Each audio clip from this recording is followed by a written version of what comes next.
Welcome to As Read by Me, the podcast for colorful bite-sized stories as can only be told by their authors.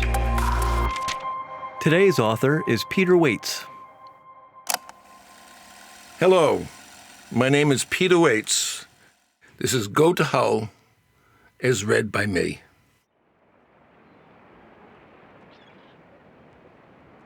Hull is a seaside community in Massachusetts. In November 1968, 3 months after I completed my active duty in the Air Force, we bought a house at 11 S Street in Hull. It was a large, 4-bedroom colonial, just a 3-minute walk from the bay, and because Hull is a narrow peninsula, we could easily walk across Nantasket Avenue to the ocean in just 5 minutes. I have a lot of fond memories of the years we spent there. You know who, that's what I call my wife. You know who hadn't been feeling well. She had what had been going around, a really bad cold, manifested with sneezing, wheezing, and coughing. A friend decided that chicken soup would be helpful for the physical ailment bothering her. She also kindly gave you-know-who some magazines, figuring they'd be helpful to take her mind off her discomfort. One of the magazines was a book of puzzles, the South Shore Puzzle Journal, from Hull, Massachusetts. The day after we received these wonderful gifts, I went online to Facebook and saw another friend had a story about Hull. The confluence of two disparate people with a connection to Hull was kismet, and it reminded me of the time we lived in Hull.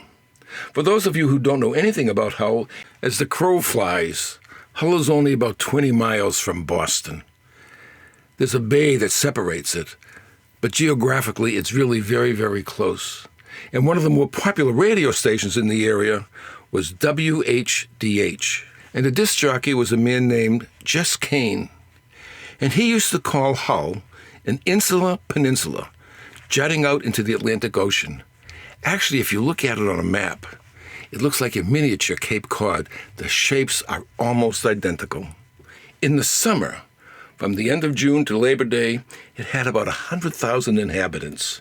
On Labor Day, 95,000 of the 100,000 people packed up and went back to wherever they called home. The traffic lights were either turned off or converted to blinkers. The parking meters were put away.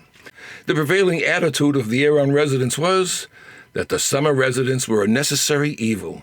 They paid taxes, and they left the townies with the responsibility to run the town. Most of us have never lived in a democracy. Most of us have only lived with a representative form of government.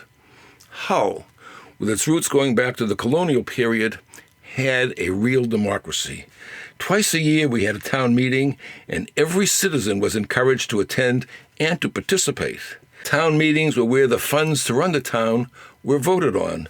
For example, if the street department needed a new $4.95 shovel, the funds to buy it were discussed and voted on at this meeting. Since everyone knew what a shovel was, and everyone knew what $4.95 was, the discussion about the shovel could take an hour. Why do we need it? What happened to the old shovel? How old was the old shovel? Was it broken through negligence? The debate was endless. However, if an item was an expensive widget that no one knew anything about, if it cost millions of dollars, then the discussion and approval regarding its purchase was accepted as soon as the reading of it was completed. This is also where we openly discussed the salaries of every person who worked for the town. Every Wednesday night, there was a selectmen's meeting. And again, every citizen was invited to attend and to participate. It was at these selectmen's meetings where the everyday mundane and trivial items that needed to be dealt with were discussed. The atmosphere was close to being informal. Because of the incredible entertainment that regularly took place, I rarely missed these meetings. One of my favorite stories took place in the late summer, toward the end of August. There was a parade of people complaining about a dog that was running wild on Green Hill. Green Hill was at the beginning of the beach, right behind Paragon Park. According to the complainers, and there were about 20 of them, the dog was defecating on people's lawns. The dog was knocking over garbage cans. The dog was terrorizing people that were out walking. The dog was running through the flower beds and ruining them. The selectmen, Marty Fallon, Wally Richardson, and David Berman sat patiently as each complaint was given. David had just recently replaced Simi Hartstone. David was the clean-cut, square-jawed reform candidate elected to clean up the honky-tonk bars. Standing at the back of the room, leaning against the wall, was a man with his arms folded. He had a scowl on his face. It was obvious that he was the owner of the dog.